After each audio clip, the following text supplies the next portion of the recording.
He wants to be a king. But if that thing goes to Congress, where Donald Trump wants to change the Constitution where a president can go a third term, I mean, that was gotten rid of after Franklin Roosevelt and all of his terms and some others.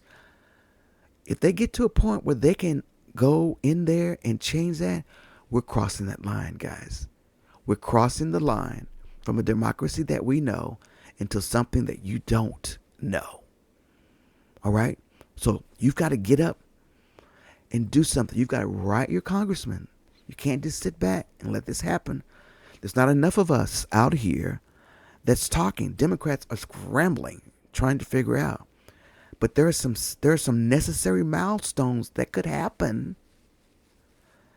And if those happen, then, we are going to be messed up. So how are these changes being implemented so quickly? Through executive orders. We just said that, right?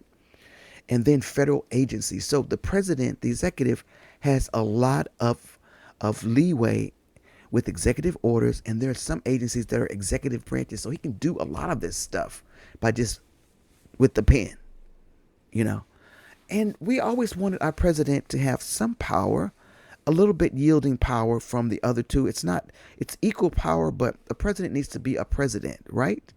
So there are some things that he can do, like pardon. That's a presidential power.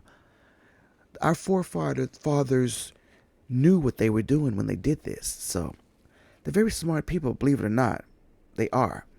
But when you've lived under a monarchy with a king, King George at that point, then you know the things that were really going to not work and become a democracy in a democratic environment. So they were smart, but they had experience as well with it because they lived it when the 13 colonies were there. So why should Americans stay hopeful?